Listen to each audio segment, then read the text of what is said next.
His eyes touched places my husband had long forgotten, and in that one glance I felt alive again. My name is Lena. I'm 38, a mother of two, and for the last 14 years, I've lived what many would call the perfect life, at least from the outside. Omar, my husband, is a good man. Steady, loyal, hard-working. But over the years, something between us faded like old paint, still there but dull and cracking. Our conversations turned into schedules. Our dinners became silent meals. And intimacy, just another task he was too tired for.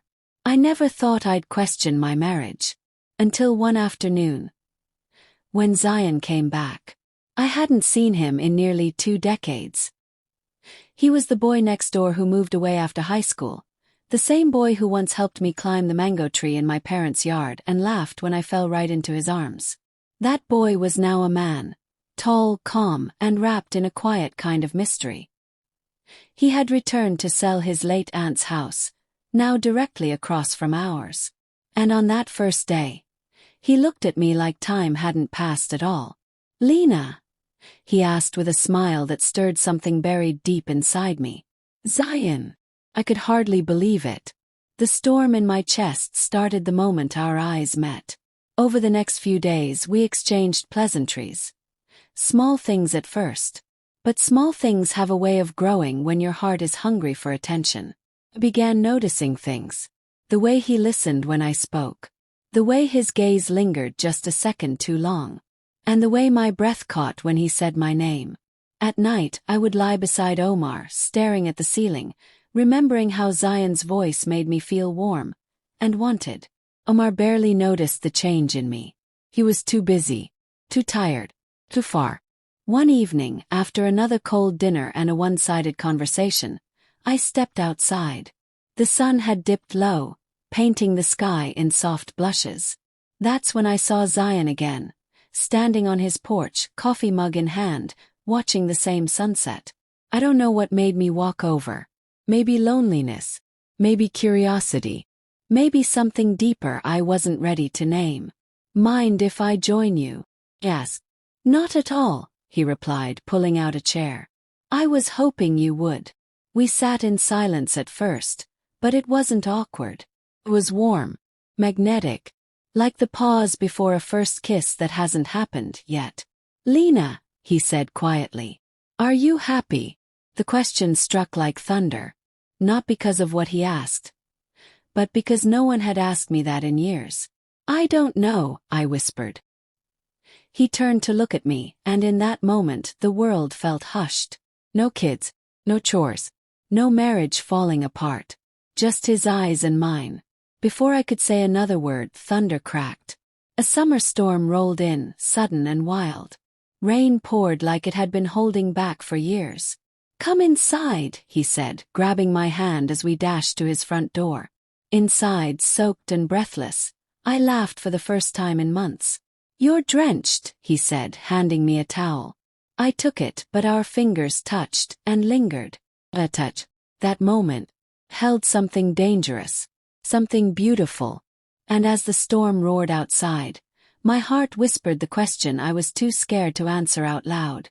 What if everything I've ever wanted is standing right here? The storm didn't stop that night. It poured like heaven had opened its gates, like the skies knew something sacred was unfolding behind closed doors. I stood there in Zion's living room, towel draped around my shoulders, heart pounding like a forbidden drum. Everything inside me screamed that I should leave. But my feet wouldn't move. Neither would his. We sat close on the edge of his couch, thunder rolling in the background, our shadows flickering against the wall from the warm lamplight. My hair was damp. His eyes held questions I wasn't ready to answer, but wanted to. "I've thought about you," he said, his voice low, deliberate. "All these years you always came back to me." My breath caught. "Zion, I know you're married," he whispered. "And I'm not trying to destroy anything. But I also know what I see in your eyes." I turned my face away. "It's not that simple." He leaned closer. "It is, Lena. The heart doesn't care about papers or routines. It just knows when it's dying, and when it's alive." His words shattered the last bit of denial I'd held onto. Because for years I had been dying in pieces, quietly, politely, like a good wife should. But now, sitting next to Zion, I felt alive. Scared, hopeful, reckless. He didn't touch me. But he didn't have to. His presence filled every space I had emptied out over the years. I stood abruptly. I should go. He walked me to the door. The rain had softened to a whisper. He didn't ask me to stay.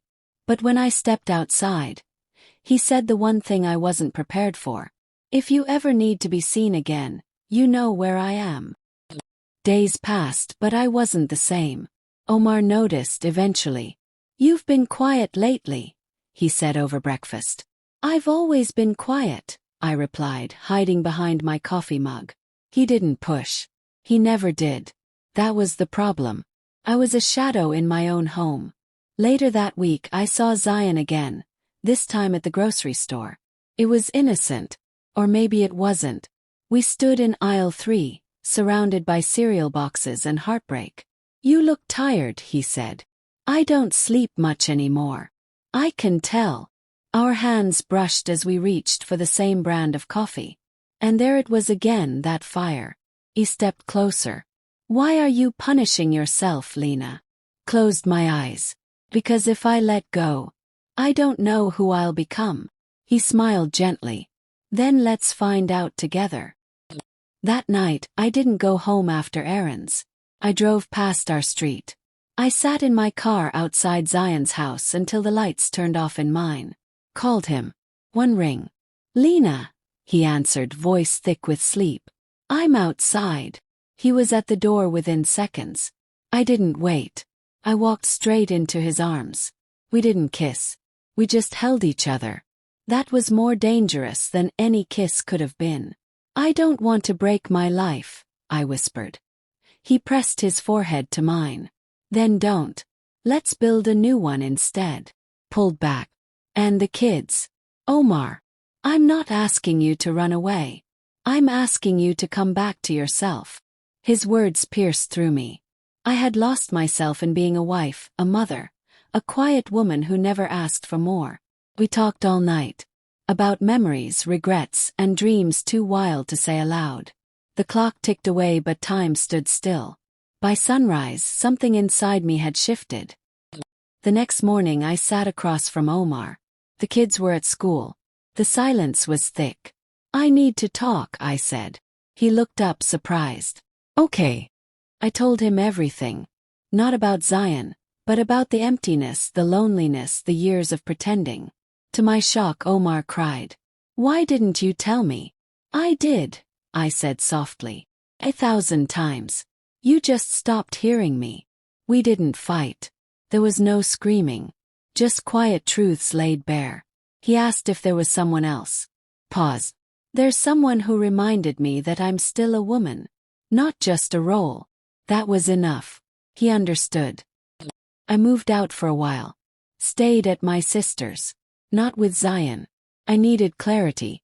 And Zion respected that. He texted me every morning. Good morning, Lena. And every night. I'm here when you're ready. Weeks passed. I started therapy. Omar and I agreed to separate peacefully. The kids took it better than expected. Children always know when love is missing.